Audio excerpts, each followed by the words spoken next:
à tous et bienvenue pour cette nouvelle vidéo où je vais vous montrer comment on peut faire assez facilement sauter une protection d'une feuille Excel, donc c'est-à-dire d'un onglet, ou carrément du classeur complet. Donc déjà pour cette démonstration, j'ai utilisé un fichier Excel tout à fait normal avec des tableaux, des valeurs et puis plusieurs onglets pour vous montrer que ça peut fonctionner peu importe le nombre d'onglets qu'on a. D'ailleurs, sur le fichier initial, il y avait une vingtaine d'onglets, donc j'en ai supprimé déjà pas mal pour que ce soit un peu plus clair. Mais sachez que tous ces onglets vont nous servir à rien du tout, c'est juste pour faire une démonstration sur un ou deux onglets pour vous montrer comment ça fonctionne. Donc d'abord, petit rappel de ce qu'est la protection d'un classeur ou d'une feuille Excel. Donc lorsque vous ouvrez Excel, vous allez dans l'onglet Révision ici, et vous avez ici deux fonctionnalités, soit protéger la feuille, soit protéger le classeur. Donc protéger le classeur, ça va permettre de protéger tout le classeur. Cela va permettre par exemple de verrouiller le renommage des onglets ici, des feuilles, et de les déplacer, de les supprimer ou d'en rajouter. Mais rien ne vaut qu'une petite démonstration, donc je vais simplement cliquer sur le bouton protéger le classeur. Je vais y entrer un mot de passe, 1, 2, 3 par exemple. Il me demande de confirmer le mot de passe que j'ai entré, je rentre de nouveau 1, 2, 3. Et je vais juste vous montrer ce que ça permet de faire. Donc là, mon classeur est bien protégé, on peut le voir puisque la touche, enfin le bouton est enfoncé. Et si par exemple je veux m'amuser cette fois-ci à déplacer les onglets ou à vouloir les renommer, cliquer dessus pour les renommer, on voit qu'à part cliquer dessus pour naviguer entre les différents onglets, on ne peut plus faire grand chose. Donc voilà à quoi sert la protection du classeur. Donc ça c'était un point, et ensuite la protection de la feuille. Imaginons que je prends cette feuille là et je veux la protéger. Pour l'instant je peux modifier les données, je peux aller ici, je peux effacer des mots, je peux taper n'importe quoi, n'importe où, dans n'importe quelle cellule. Enfin voilà, j'ai aucune limitation. La protection de la feuille va permettre, sur des critères bien définis, de pouvoir verrouiller donc certaines choses en écriture. Donc si je clique sur le bouton protéger la feuille, de la même manière ici il va me demander de rentrer un mot de passe pour sécuriser, sinon ça ne sert pas à grand chose. Donc ce bouton là, vous vous en occupez pas, vous le laissez toujours coché, et ici vous choisissez ce que vous voulez verrouiller sur la feuille. Par exemple, on peut choisir qu'on veut empêcher l'utilisateur de supprimer des lignes, de supprimer des colonnes, voilà, de changer le format des cellules, de mettre en forme les colonnes, etc., etc. Donc moi je vais tout cocher, histoire de pouvoir faire le test. Et puis là je vais entrer un mot de passe. Donc le mot de passe, il n'a pas du tout... c'est pas du tout obligatoire de mettre le même que celui que vous avez mis pour verrouiller le classeur. Si vous voulez verrouiller le classeur et une feuille, vous pouvez mettre un mot de passe totalement différent. Et on verra que par rapport à ma méthode, ça ne pose aucun problème, même si c'est un mot de passe différent, on pourra faire sauter et la protection du classeur et la protection de la feuille ou des feuilles, parce qu'on peut aussi protéger une autre feuille.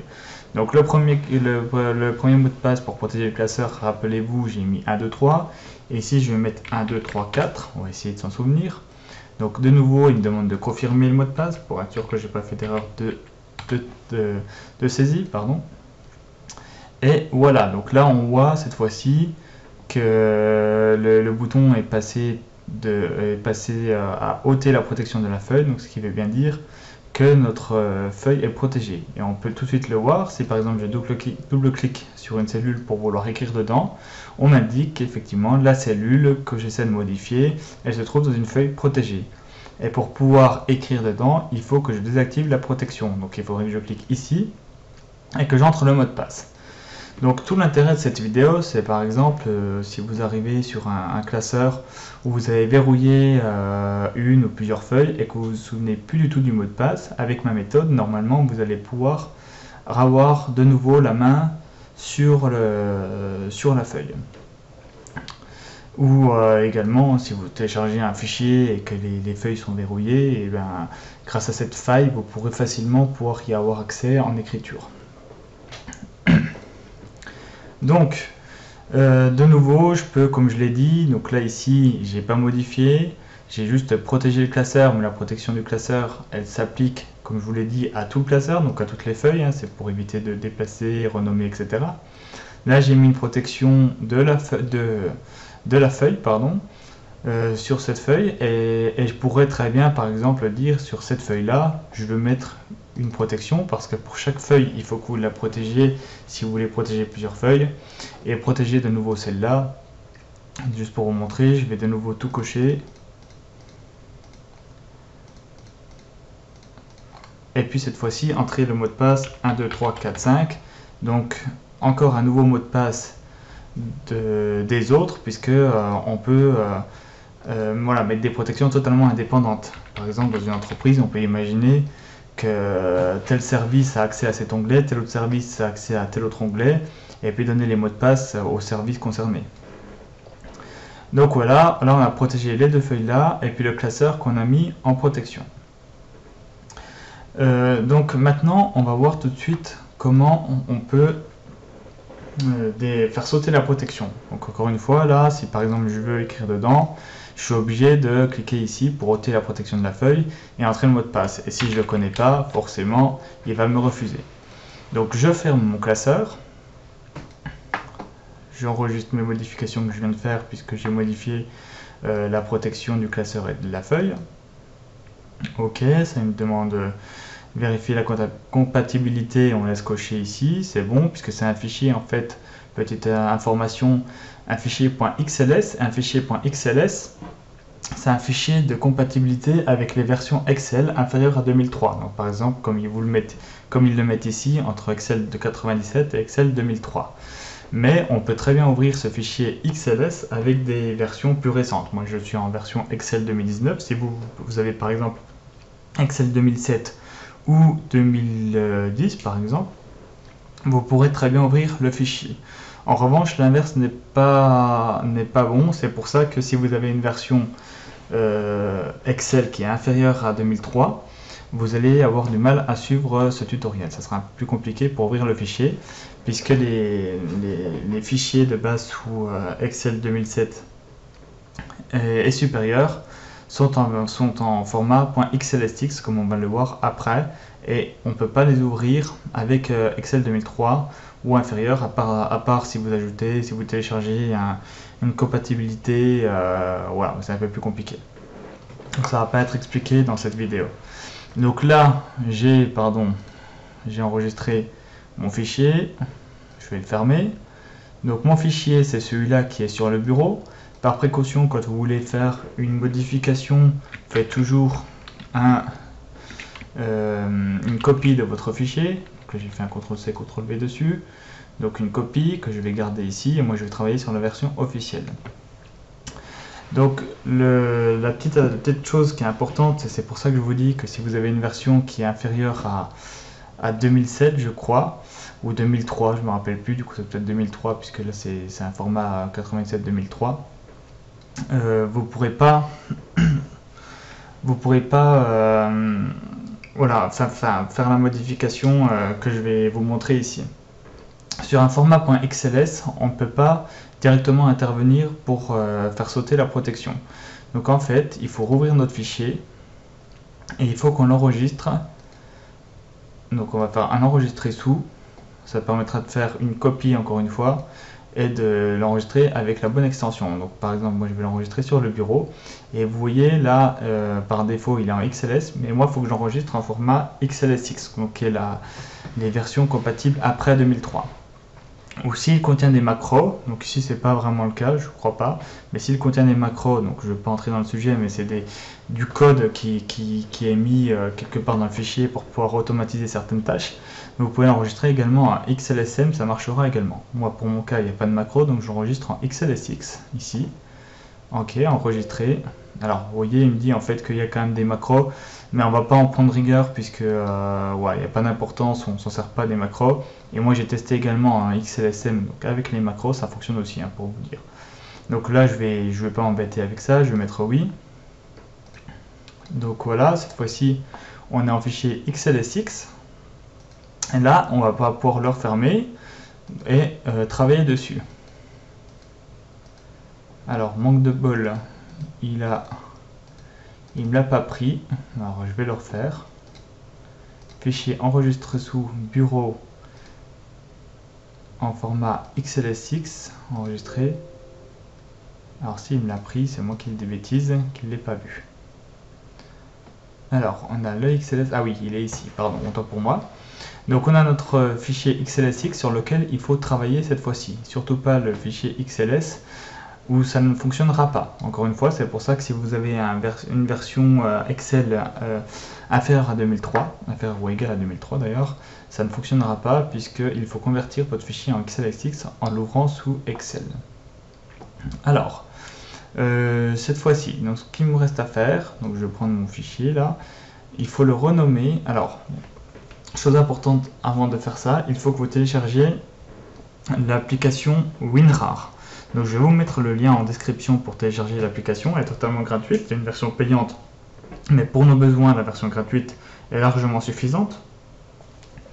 Et elle va permettre en fait de... Enfin, WinRAR, c'est une application qui permet de compresser des fichiers pour leur faire gagner de la taille, mais également pouvoir extraire des fichiers...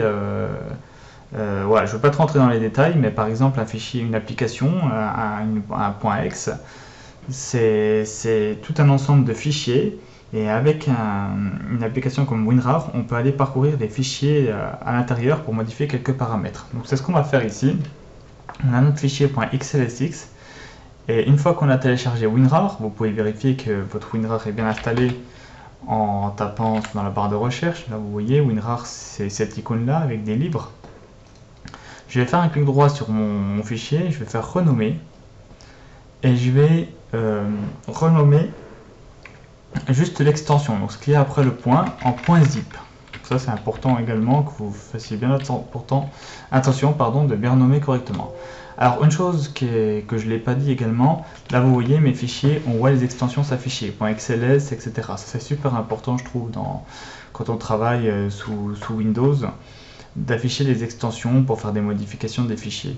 Donc si vraiment vous ne savez pas comment faire ça, enfin de votre côté elles ne s'affichent pas et que vous les affichez, il vous suffit d'aller dans l'explorateur de fichiers, donc sur cette icône là, que vous pouvez trouver également en tapant ici explorateur de fichiers, et dans l'onglet affichage, vous allez dans options, vous allez ensuite dans l'onglet affichage, et vous cochez, si elle n'est pas déjà cochée du coup, enfin pardon, vous décochez la petite coche à côté de masquer les extensions des fichiers dont le type est connu.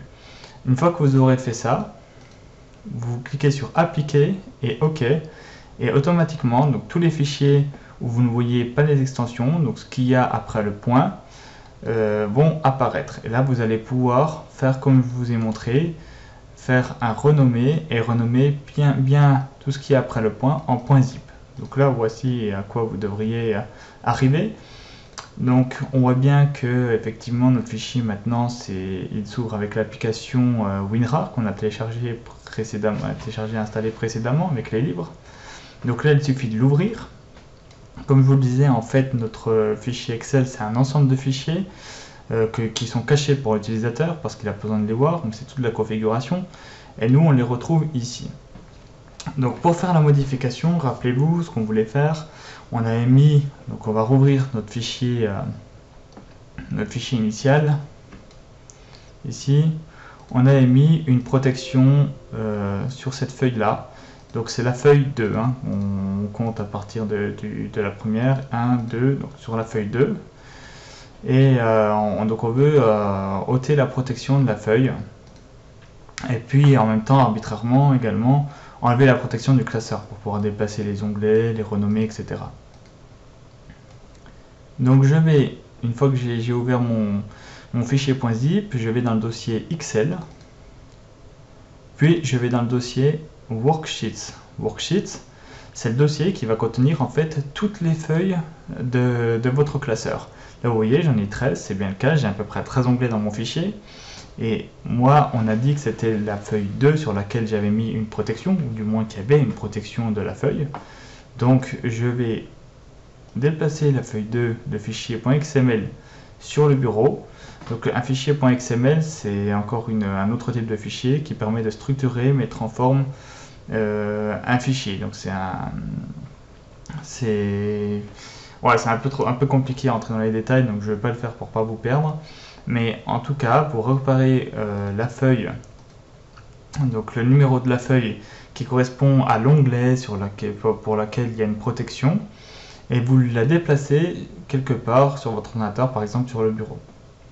Ensuite, pour ouvrir ce type de fichier, vous pouvez utiliser le bloc-notes si vous n'avez pas d'application particulière.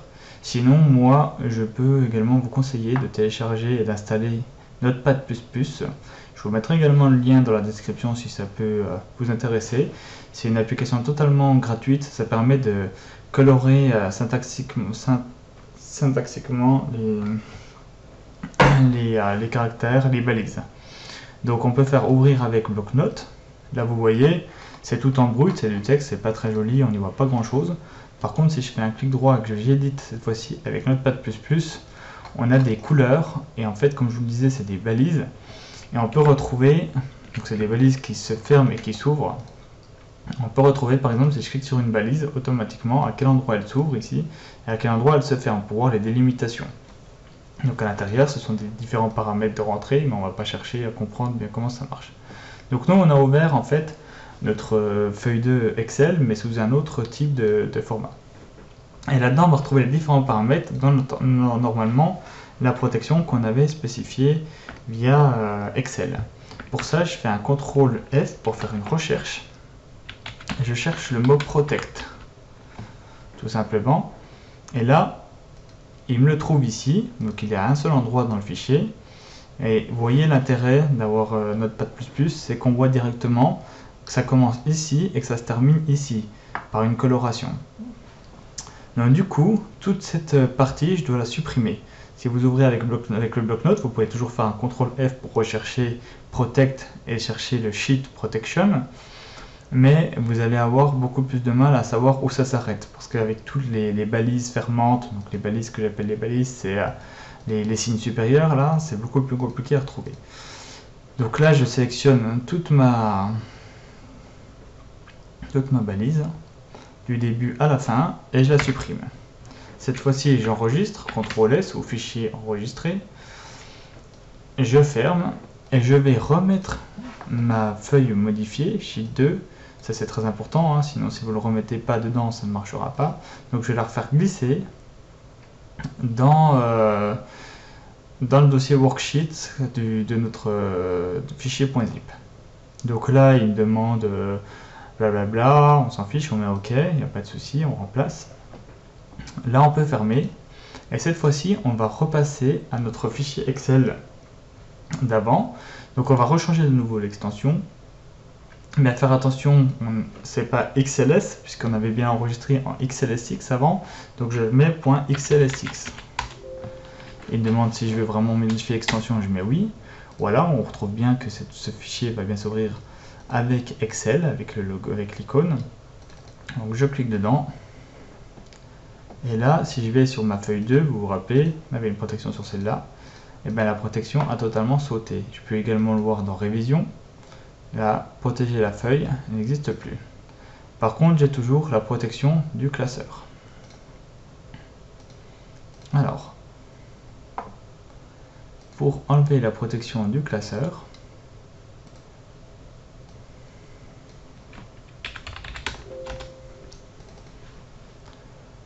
on peut aller dans